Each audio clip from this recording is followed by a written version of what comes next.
한 주간도 평안하셨습니까? 오늘 함께 나눌 말씀 출애굽기 11장 1절에서 10절까지입니다. 오늘 본문은 애굽의 10가지 재앙 중 마지막 10번째 재앙이 시작되기 직전의 모습을 담고 있는데요. 오늘은 본문 속에서 하나님이 자신의 백성들을 어떻게 바라보고 계시는지에 대해 묵상해 보고자 합니다. 하나님은 어떤 분이실까요? 3절에 보니까 여호와께서 그 백성으로 애굽 사람의 은혜를 받게 하셨고 또 그 사람 모세는 애굽 땅에 있는 바로의 신하와 백성의 눈에 아주 위대하게 보였더라. 개역 개정판이고요. 표준 세번역본으로 한번 읽어드리겠습니다. 주께서 이집트 사람들이 이스라엘 백성에게 호감을 가지게 하시고 또 이집트 땅에서 바로의 신하와 백성이 이 사람 모세를 아주 위대한 인물로 여기게 하셨다. 즉, 하나님은 세상 사람들이 당신의 백성들을 향해 호감을 가지게 하시는 분이시다. 이렇게 말할 수 있겠죠. 또 두 번째로 7절에 보면 이렇게 나옵니다. 여호와께서 애굽 사람과 이스라엘 사이를 구별하는 줄을 너희가 알리라. 즉, 이 말씀은 하나님은 이스라엘 백성들이 하나님께서 자신들을 세상 사람들과 구별하고 있다는 것을 알기 원하시는 분이시다. 이렇게 말할 수 있겠지요. 우리는 오늘 말씀 속에서 하나님께서 나를, 기독교인인 나를, 하나님의 백성인 나를 어떻게 바라보고 계시는가를 보게 됩니다. 하나님의 시선 속에 나는 이미 구별된 존재입니다. 비록 예수 그리스도를 영접하고 하나님의 백성이 되어 살아가면서도 여전히 부족한 모습뿐이지만 하나님은 그 부족한 모습 그대로 구별하고 계십니다. 하지만 하나님의 백성으로서 보여지는 부족함은 이 세상을 살아가는 일반인들의 부족함과는 차원이 다른 것입니다. 이것을 무엇으로 표현하면 좋을까요? 곰곰이 생각해 보았는데요. 예를 들면 그것은 마치 일반 평민이나 혹은 노예로 살던 사람이 어느 날 왕족이나 귀족으로 입양되어 살아가는 것과 같다고 할 수 있지요. 그러나 왕족으로 입양되었다고 해서 금방 왕족처럼 생각하고 행동하게 되는 것은 아니겠죠? 입양된 사람은 오랫동안 왕족으로서 살아가는 연습과 훈련을 하게 되겠지요. 시간이 흐른 후 그들이 평민의 생각과 행동에서 혹은 노예의 시각과 행동에서 벗어나 왕족으로서의 생각과 행동을 자연스럽게 하게 될 때에야 비로소 진정한 왕족으로서 살아가게 되겠지요.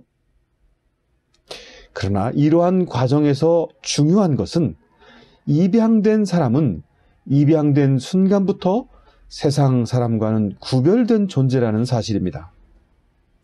하나님은 나를 그렇게 구별된 존재로 바라보고 계신다는 것입니다. 아직은 하나님 나라의 백성이라는 것이 어색할 수도 있습니다. 불편하기도 하고요. 하지만 염려하지 마세요. 하나님 나라의 백성으로 바라보고 생각하고 살아가게 하기 위해서 하나님은 말씀을 주시고 그 말씀을 깨우치도록 인도하시는 성령님을 보내셨으니까요. 성령님은 항상 우리와 함께 하시며 우리를 온전한 하나님의 백성으로 살아가도록 훈련시켜 가십니다. 언제까지요?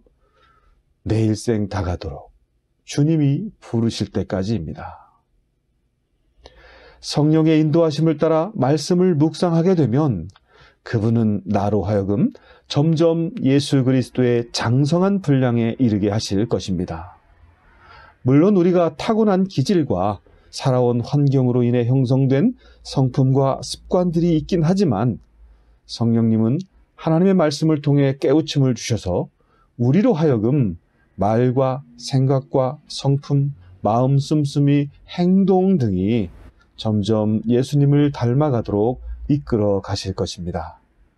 바로 이렇게 변화되어 가는 것을 가리켜 성화라고 하는 것입니다.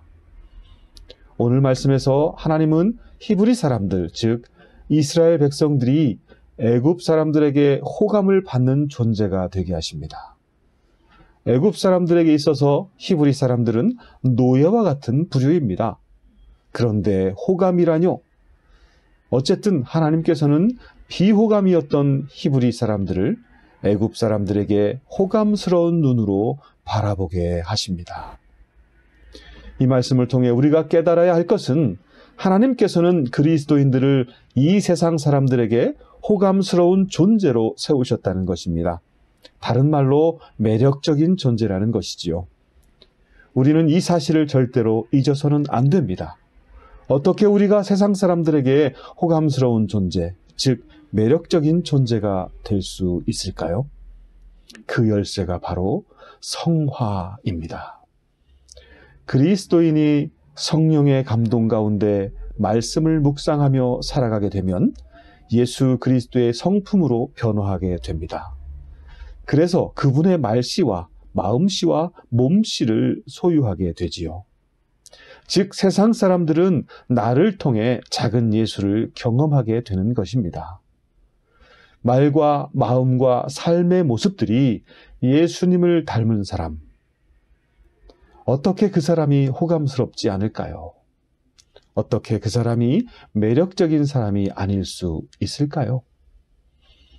그러나 오늘 한국의 그리스도인들은 세상 사람들에게 더 이상 호감스럽거나 매력적인 존재가 아닌 듯 보입니다. 세상의 각종 불편하고 부정적인 이슈들 속에 그리스도인들이 의외로 많이 개입되어 있기 때문입니다. 그러다 보니 사람들이 보기에 그리스도인들에게 대한 시각이 부정적인 면이 훨씬 많은 것 같습니다. 이러한 사실은 오늘날 많은 그리스도인들이 하나님의 말씀으로 성화되지 못한 채 살아가고 있다는 것을 보여주고 있는 것입니다. 따라서 성령님과 동행하지 않고 살아가고 있는 신앙인들이 많다는 것이고요. 따라서 하나님의 말씀에 귀를 기울이지 않고 살아가는 그리스도인들이 많다는 것이고요. 따라서 내 마음대로 믿는 사람들이 매우 많다라는 것입니다. 그렇기에 오늘날 우리는 더욱 하나님의 말씀을 묵상해야 하며 성령의 인도함 속에 깊은 깨우침을 위해 더욱 기도해야 하는 것입니다.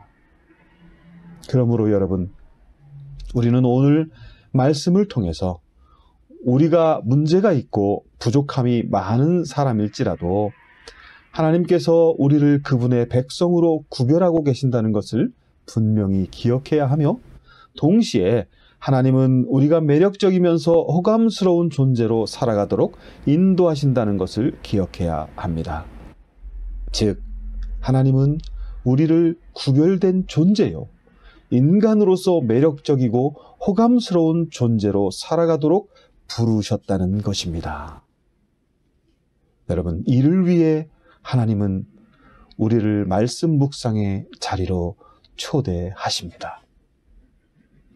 부디 성령님과 날마다 동행하며 말씀 묵상의 풍요로움을 누리시는 복된 삶이 되시기를 온 마음을 담아 축원합니다.